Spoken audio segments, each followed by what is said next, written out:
다들 말씀 잘 들으셨죠? 예. 우리 어린이들뿐만 아니라 우리 어른들도 이 말씀 다시 한번 확인하면 좋겠네요. 아까 말씀 나눈 대로 나만 장군의 피부가 어린아이처럼 깨끗해지면서 나병이라는 병은 완전히 이제 낫게 됩니다. 나병은 지독한 병이었죠. 이 병은 그렇게 지독하기에 우리의 죄를 상징하는 병이라고 제가 말씀드렸습니다. 그러니까 이 요단강은 그의 나병을 낫게 하는 강이기도 했지만 그의 죄를 씻어주는 강이기도 한 것이었습니다. 그러니까 성경의 초점은 지금 나만 장군의 병이 나았다는 것에 있지 않고요. 요단강에 들어감으로써 그의 죄가 씻어졌고 이제 진정한 믿음의 사람이 되었다는 것에 이제 포커스가 있습니다. 여기 포인트가 있는 겁니다. 그 나아만 장군처럼 진정으로 믿음의 사람이 되는 것, 이것에 이 성경에 포커스가 있는 거죠. 구원의 포커스가 있는 겁니다. 예수님께서도 이 나아만 장군에 대해서 말씀하신 적이 있습니다. 누가복음 4장 27절에 보면 한번 같이 읽어볼까요? 같이 읽겠습니다. 시작. 선지자 엘리야 때에 이스라엘에 많은 나병 환자가 있었으되 그 중에 한 사람도 깨끗함을 얻지 못하고 오직 수리아 사람 나만 뿐이었더니라. 아람 사람이었던 나만, 그러니까 아람이 수리아, 이게 수리아가 시리아가 되는 겁니다. 그러니까 아람의 나라 이 나만이 깨끗함을 입었다. 이런 말씀을 하시면서 이 누가복음 4장을 보시면 나만 이야기를 하시고는 그 많은 질병에 걸린 자들을 고치시는 사역을 하십니다. 그리고는 누가복음 4장 이 마지막 부분에 이런 말씀을 하십니다. 누가복음 4장 43절 말씀을 보면 또 같이 한번 읽어보시겠습니다. 예수께서 이르시되, 자 같이 읽겠습니다. 시작. 예수께서 이르시되 내가 다른 동네들에서도 하나님의 나라 복음을 전하여야 하리니 나는 이 일을 위해 보내심을 받았노라 하시고. 자, 예수님께서 병든 자를 고치시는 이 사역이 그저 병을 고치는 사역이 아니었습니다. 이제 복음을 전하기 위해서 예수님이 이 땅에 오셨고 또 그 일을 위해서 부르심을 받았으니 그 일을 복음을 통해서 복음을 전하심으로 그 죄에 빠진 영혼들이 하나님의 은혜로 구원함을 받는 것, 이것이 예수님의 사역의 포인트였던 거죠. 성경은 이제 그것에 이제 포인트가 있는 것이죠. 이게 병이라고 하는 나병이라고 하는 어떤 상징적인 죄를 상징하는 이 병을 통해서 이제 우리의 구원의 문제를 계속 이렇게 얘기하는 것입니다. 그러니까 오늘 나만 장군이 이 오늘 본문에서 고백하는 것을 봐도 나만 장군은 이게 병을 낫고 나서 그냥 자기 나라로 돌아가지 않았죠. 그것을 자기에게 명령한 엘리사라고 하는 선지자에게 자기 군대를 이끌고 다시 그 앞에 찾아갑니다. 왜 찾아갔을까요? 그죠? 자기에게 몸에 일어난 이 일은 그냥 보통 일이 아니었습니다. 그가 고백하는 것을 보면 내가 이스라엘 외에는 온 천하에 신이 없는 줄 내가 이제 알았다. 죄로 상징되는 그 죽음의 질병, 나병이 낫게 되므로 이제 그는 여호와 하나님 앞에 다른 신이 없다고 하는 그 믿음의 고백을 하게 되는 겁니다. 신앙의 고백을 하는 거죠. 사실 하나님께서 나아만 장군에게 믿음을 가질 수 있는 여러 번의 기회를 주었다고 저는 믿습니다. 왜 그렇게 생각하냐면 우리가 열왕기하 5장 1절의 말씀을 그냥 스쳐 지나간 내용이 하나 있습니다. 5장 1절의 말씀 다시 한번 볼까요? 또 같이 한번 읽어보겠습니다. 시작. 아람 군대 장관 나아만은 그의 주인 앞에서 크고 존귀한 자니 이는 여호와께서 전에 그에게 사람을 구원하게 하셨음이라. 자, 나라를 구원하는 이 놀라운 일은 누가? 다름 아닌 여호와 하나님께서 그에게 허락하신 일이었다는 사실입니다.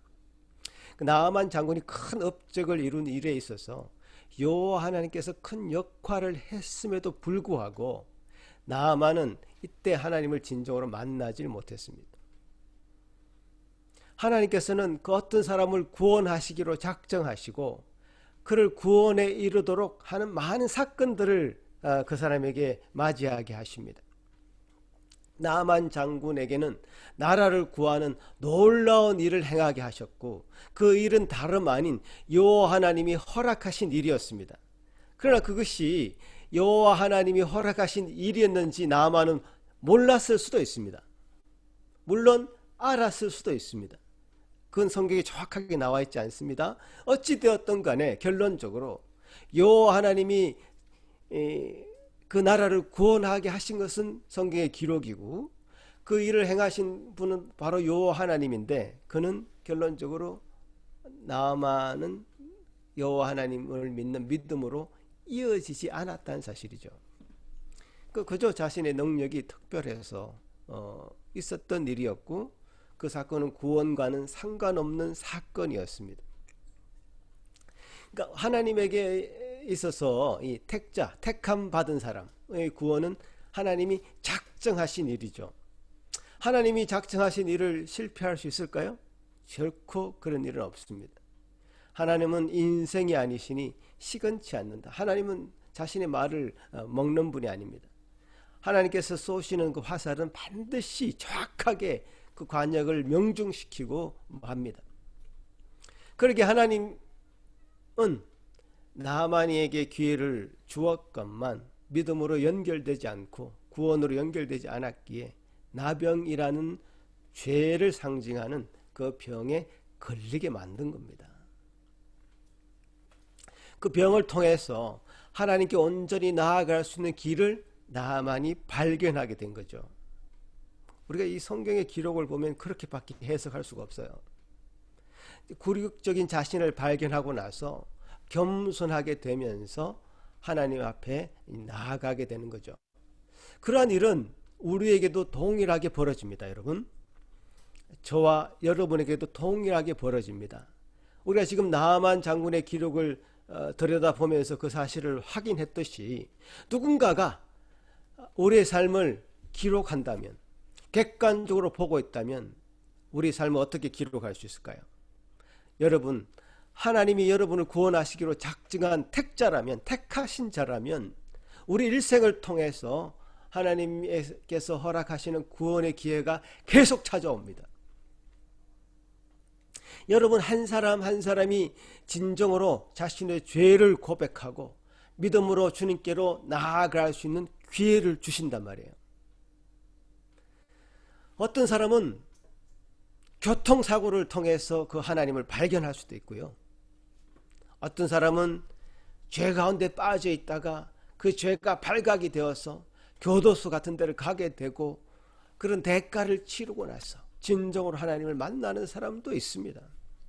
어느 누구도 이런 일이 없이 아무 일 없이 하나님의 허락하시는 그 구원의 길로 가는 경우가 없습니다. 나아만의 그 예를 통해서 보면 이 구원의 기회는 주로 어떤 성공과 성취라는 것을 통해서 주어지기보다는 굴욕당해서 정말 마음이 가난해져 있어서 거지처럼 하나님의 그 구원에 목말라서 주님께서 내 말을 내밀어 주시는 그 손을 붙잡을 수밖에 없는 상황이 되었을 때 구원의 놀라운 은혜가 각 사람에게 임하는 경우가 제일 많고요. 더 분명한 사실은 성공의 순간에도 어떤 것을 많이 성취했을 때라도 그 순간에라도 하나님께서 허락하시는 그 자신의 내면을 보게 하시고 자신의 죄를 깨닫게 하시고 그런 사건을 경험할 때에도 하나님께서는 구원의 은혜를 주십니다. 그렇게 되는 경우는 그 전자보다는 좀 덜하지만 있습니다. 그런데 빠지지 않는 것은, 이 모든 케이스 가운데 빠지지 않는 것은 죄의 씻음을 경험하게 되는 것이죠. 자신 속에 높아져 있는 그 마음, 어떤 욕심, 어떤 유혹에 쉽게 빠지는 그 마음, 그 모든 것을 적나라하게 보게 만드시는, 그래서 나는 더 이상 저런 죄와는 결별하고 싶다, 저런 죄와는 떨어져 살고 싶다 라고 하는 절규를 하게 될 때, 그것이 이 세상의 성공의 상황이든 이 세상에서 굴욕의 상황이든 상관없이 그런 마음의 상태가 되었을 때, 그때가 바로 구원의 때입니다. 지금 여러분이 어떤 어려움의 순간에 그 죄를 발견하였든지 간에, 혹은 나는 지금 괜찮아, 난 잘 살고 있어, 아무 걱정이 없어, 내게는 행복해, 나는 행복한 삶을 살고 있어 라고 하는 그 순간에도 하나님께서는 찾아오셔서 주님께서 주시는 은혜를 받아들이기를, 구원의 기회를 잡기를 지금도 외치고 소리치고 계심을 기억하시기 바랍니다. 성경에 이르시되 내가 은혜 베풀 때에 너에게 듣고 구원의 날에 너를 도왔다 하시리니 보라 지금은 은혜 받을 만한 때요 보라 지금은 구원의 날이로다. 고린도후서에 이런 말씀이 있죠. 그러니까 요단강에서 나아만이 받은 것은 병 고침뿐만 아니라 죄를 씻는 세례를 경험하게 된 것입니다. 죄를 씻는 그 세례, 주님께서 베푸시는 그 죄를 씻어내는 그 세례를 경험하는 놀라운 은혜를 경험하게 된 거죠. 우리가 이 나아만이 요단강의 사건을 바로 사건을 볼 때 떠올리는 수 있는 사건은 세례자 요한이 요단강에서 많은 죄에 빠진 사람들을 물로 씻어주는, 예수님마저도 거기서 요단강에서 세례를 받으시는 그 장면이 떠오르지 않습니까? 물론 이제 한 가지 주의할 점이 있습니다. 세례는 죄를 씻는 그 상징적인 의미로 우리에게 주어지죠. 세례 그 자체가 어떤 영적인 효험이 있어서 저 요단강에 내가 들어가야 돼, 저 요단강에 들어가면 내가 내 죄를 씻을 수 있어, 이런 것으로 매치되는 경우 때문에 주의해야 될 필요는 있습니다. 사실 요단강에 나아만이 들어가지 않았어도 하나님은 나아만을 낫게 하실 수 있는 능력이 없었을까요? 있죠. 그렇지만 요단강이라고 하는 매개체를 사용하셔서 강물에 들어가게 하신 어떤 상징적인 사건으로 요단강의 강물을 이용하신 것이죠. 그래서 우리가 우리 교회에서 세례를 주지 않습니까? 상징적인 사건으로 이벤트로 세례를 허락합니다. 지금도 아주 유효한 은혜의 방편으로 이 세례를 줍니다. 근데 그것이 그 세례 받는 것에 어떤 효험이 있어서 주는 것이 아니라, 제가 또 말씀드리죠. 이것이 세례 받는 행위 자체가 효험이 있어서 세례를 받으면 내가 은혜를 입고 그렇지 않으면 은혜가 없어, 이것이 아니라 그 세례는 상징적인 사건으로 주신 것이고 우리에게 주신 은혜를 표현하는 그 길이죠. 그러니까 사람들이 자꾸 이 매개체에 포커스를 맞추는데, 타종교에서도 이런 일이 있죠. 힌두교에서는 겐지스강, 거기가 성지가 되어버리죠. 그 강에 들어가면 자기가 깨끗해지는 것처럼. 그래서 똥물인데 거기 막 사람들이 들어갑니다. 그 물도 마시고요. 이슬람교에서는 예루살렘이 성지가 되어버리죠. 그것이 뭔가 신비한 공간이기 때문에 그것에 집착하게 되는 것이죠. 그러니까 어떤 사물이나 어떤 지역이 영적인 효험을 발산하는 주체가 되어서는 안 됩니다. 그런 것을 경계해야 되고요. 물론 이 내용은 이제 앞으로 더 구체적으로 나눌 수 있는 기회에 다시 나누기를 하고요. 오늘은 이제 다음 내용을 넘어가겠습니다. 그러니까 이 핵심은 나아만이 요단강에 들어가지 않아도 우리 하나님은 그를 구원하시기로 작정하셨다면 그를 구원하실 수 있는 분이라는 것이 핵심입니다. 그죠? 7번 요단강에 들어가는 것, 어떤 그런 상징적인 것으로 죄를 씻는 행위를 보여주시기 위해서 그렇게 하신 것이죠. 그래서 저는 이 엘리사에게로 돌아온 나아만이 하는 그 고백, 신앙의 고백이 굉장히 귀하게 여겨집니다. 어떻게 고백했습니까? 세례를 받은 이후 나아만은 엘리사에게 나와서 진정으로 고백하게 되죠. 여호와 외에 다른 신이 없다. 그 진정한 자신의 고백을 뒷받침하는 것으로 자기가 가져온 엄청난 그 재물, 어마어마한 재물, 우리가 지금 셀 수도 없는, 우리 머리로 상상도 안 되는 그런 재물을 엘리사에게 드리려고 하죠. 자신의 마음을 그렇게 표현하고 싶은 거죠.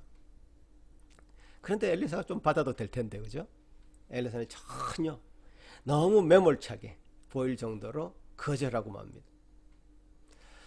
저는 이 대목도요, 엘리사가 만약에 이 재물을 받았다고 생각하면 그렇게 한번 가정을 해보겠습니다. 그렇다면 나만의 입장에서는 일말이라도 자신이 얻은 그 구원의 대가를 나는 지불했다라는 생각이 들어갈 수 있습니다.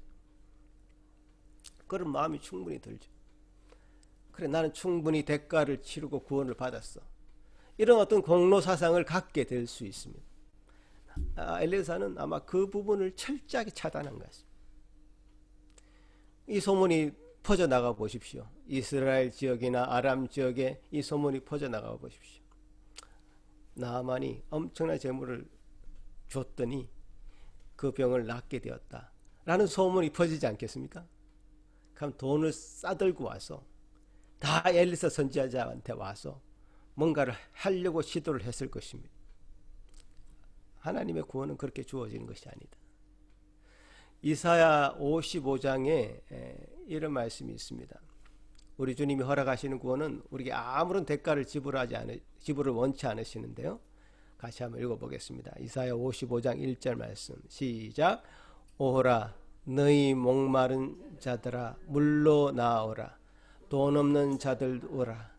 너희는 와서 사 먹되 돈 없이 값 없이 와서 포도주와 젖을 사라. 우리 주님이 이런 분이십니다.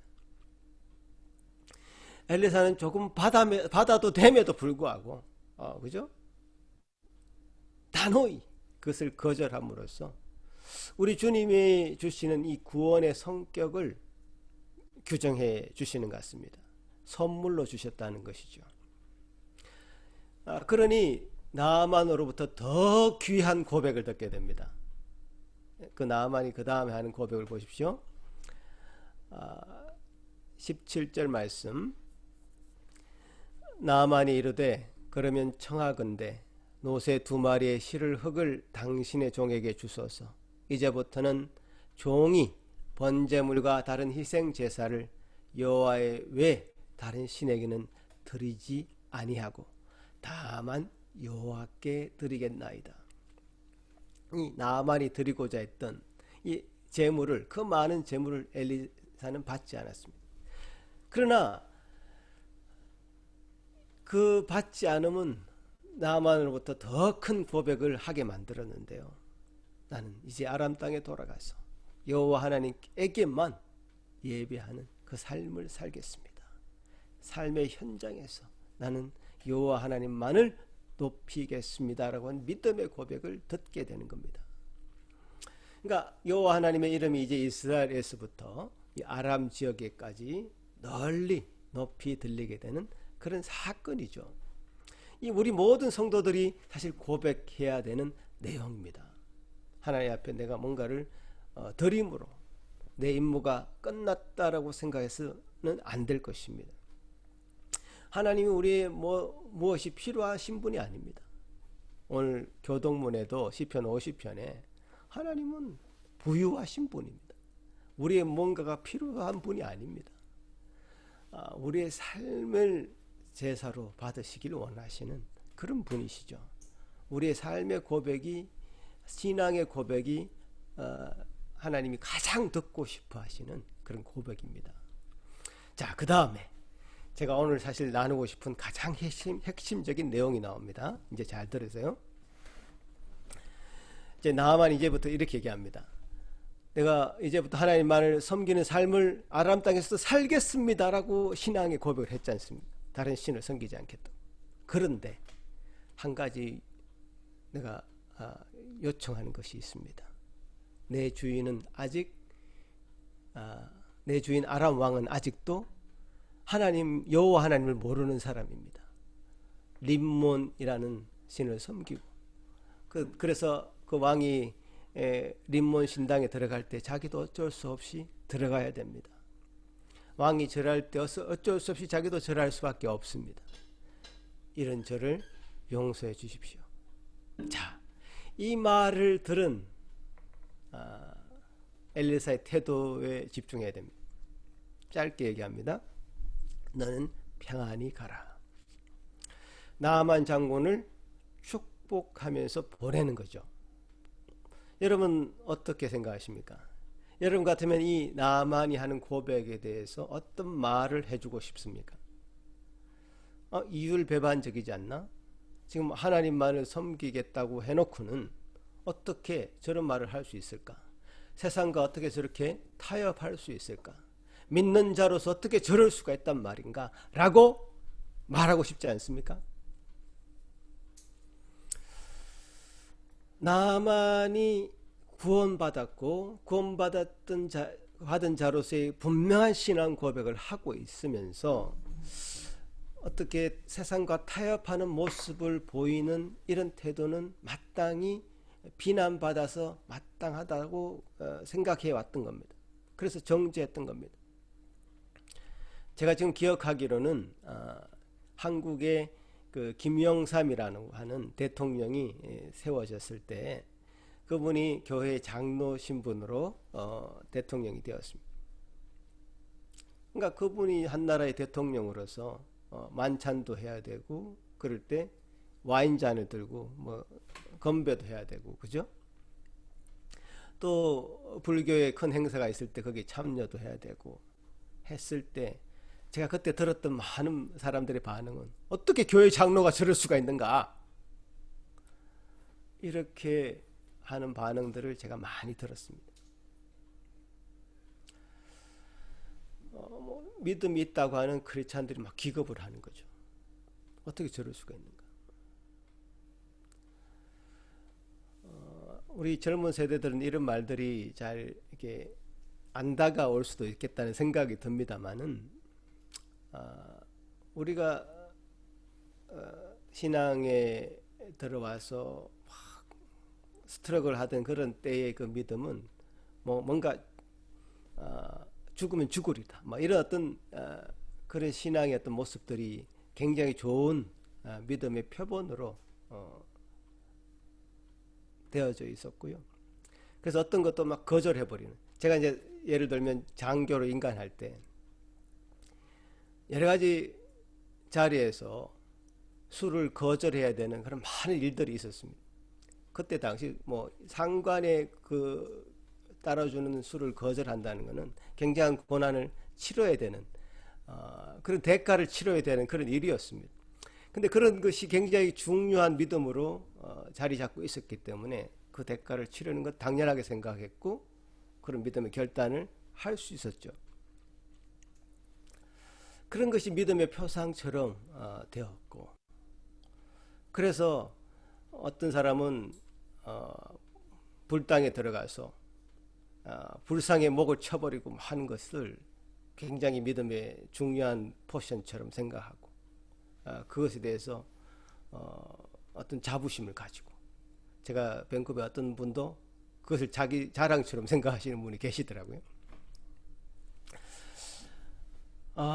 이런 모습을 가진 것이 믿음의 한 부분일 수는 있겠으나 굉장히 가난한 상태의 믿음의 모습이다라고 저는 생각하지 않을 수 없습니다. 왜냐? 지금 이 나아만 장군의 고백과 그것에 대한 엘리사 선지자의 반응을 볼 때 그렇습니다. 사실 이 본문은 제가 어디서 설교를 들어본 적이 한 번도 없는 조금 소외된 본문 같습니다. 나만 장군이 병이 나았다는 얘기는 제가 많이 들어봤습니다. 어릴 때부터. 그렇지만 나만 장군이 그 다음에 자기가 다시 림몬 신당에 가서 아람 왕을 보좌해서 그 일을 해야 되는데 어떻게 합니까? 용서해 주십시오. 이런 태도는 좀 타협적인 태도로 비난만 해왔다는 사실이죠. 그러니까 여러분들 지금 한번 생각을 계속 해보시기 바랍니다. 말씀을 들으시면서 림몬 신당에서 아람 왕의 곁에 서서 뭔가를 계속 해야 되는 입장에서 엘리사가 이렇게 말해줬으면 좋겠죠.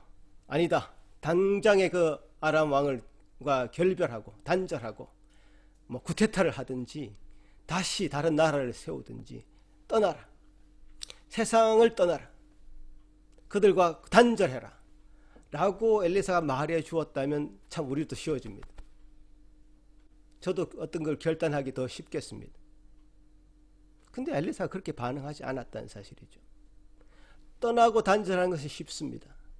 그러나 그 세상에 들어가 있어서 뭔가를 그 안에서 하나님을 믿는 자로서의 자세를 유지하면서 우리의 삶을 살아가고 또 그 안에서 하나님의 복음이 전거되고 전파되는 것은 떠나는 것보다 훨씬 더 어려운 일입니다.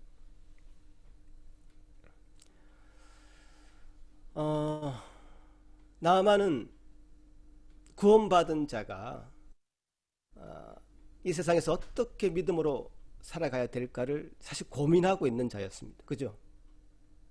고민하지 않았다면 이 이야기를 엘리사한테 하면서 자신을 용서해달라고, 한 가지 요청이 있는데 자신을 용서해달라, 이렇게 얘기하겠습니까? 정말 고민이 되어서 이 이야기를 엘리사한테 했을 것입니다. 참 난감하다. 그 현실 앞에서 내가 어쩔 줄 모르겠다.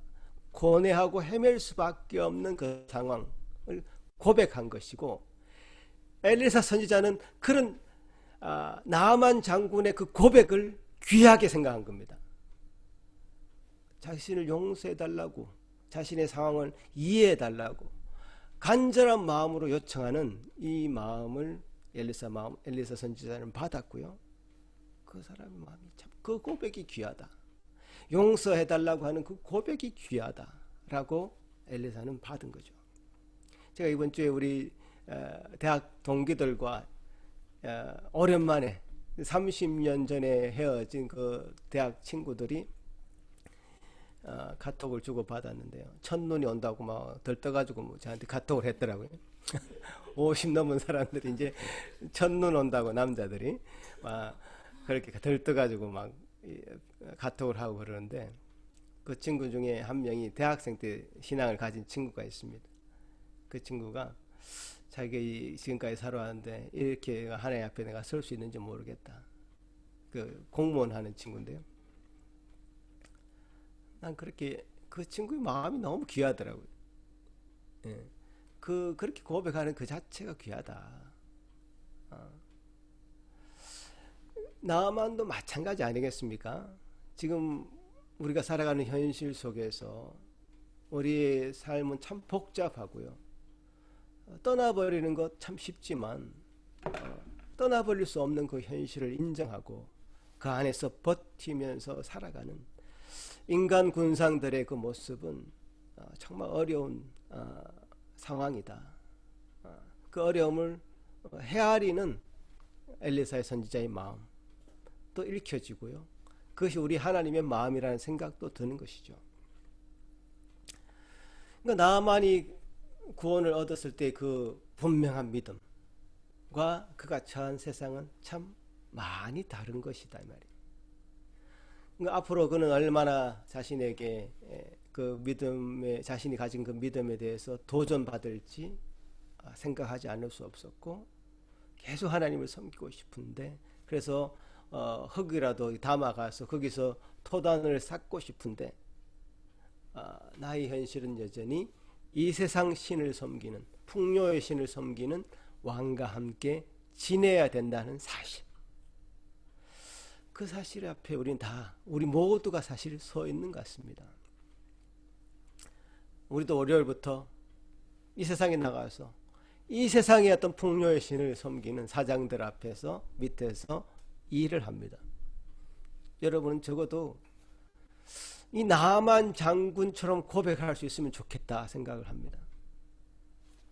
제가 하나님을 섬기는 자로서 이 세상의 신, 그것이 돈이 되었든 무엇이 되었든지 간에 기독교의 진리와 무관하게 살아가는 그 사장을 섬기는 자로서 제 상황을 이해해 주시고 용서해 달라고 하는 그런 고백이라도 여러분이 하실 수만 있다면 그것은 감사한 일인 것 같습니다. 적어도 이 나만이 가지고 있는 이 마음만 가지고 있다고 한다면 엘리사가 나만에게 평안을 빌어준 것처럼 주님도 우리를 불쌍히 여겨 주시리라 믿는 것입니다. 저는 지난 18년 동안 이 밴쿠버의 이 삶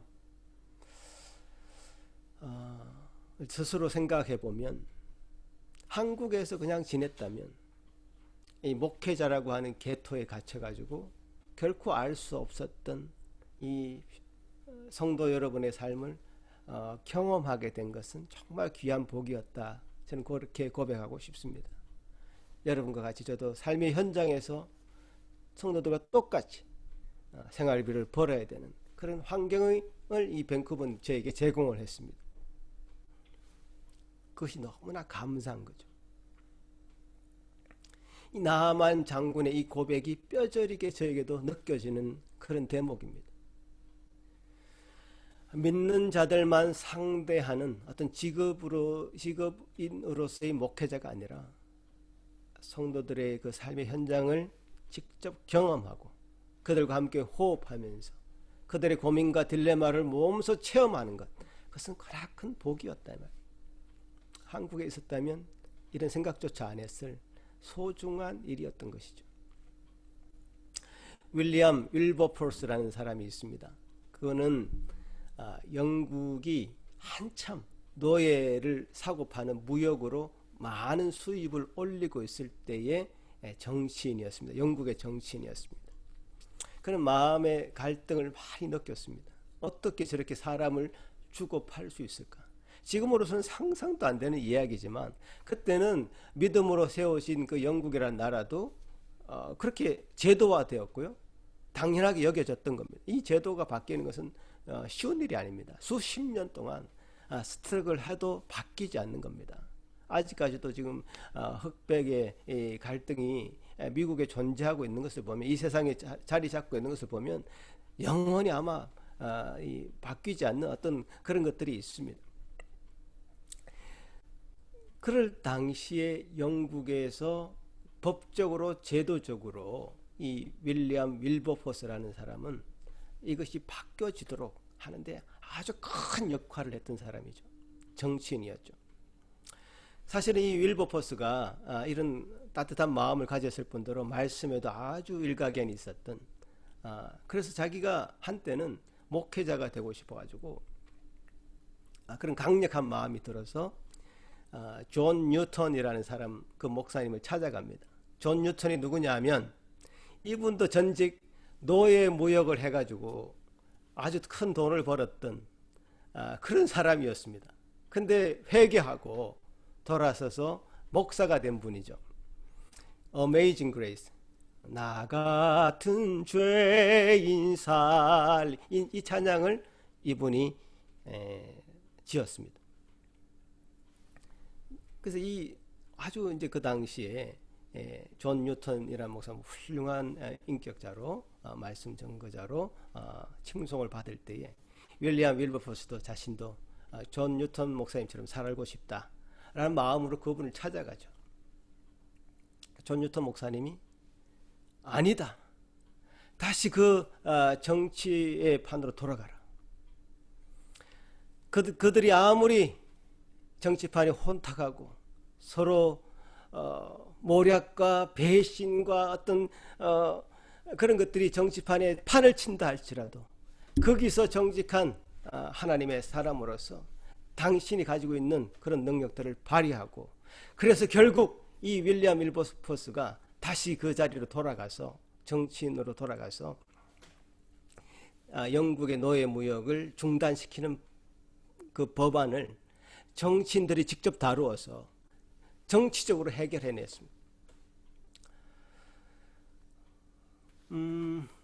목사로서 감당한 것이 아니라 평신도였지만 정치인의 한 사람으로서 그 자리에서 하나님이 원하시는 그런 일들을 윌버포스가 감당해냈다는 사실이고 그런 이름으로 우리 후세들이 기억하고 있습니다. 윌리엄 윌버포스. 이 마이클 호턴이라는 목사님도 이렇게 고백했는데 뉴턴이 목사였고 윌버포스가 아니었다는 것이 얼마나 감사한가라는 감탄을 했습니다. 각자의 위치에서 각자의 처지에서 감당해야 됐던 일들이 있었던 것이죠. 하나님이 우리에게 구원이라는 선물을 주셨고요. 믿음의 사람이 되도록 하셨습니다. 그 믿음의 사람이 되면 당연히 이 세상에서는 어떤 갈등의 관계에 들어갈 수밖에 없습니다.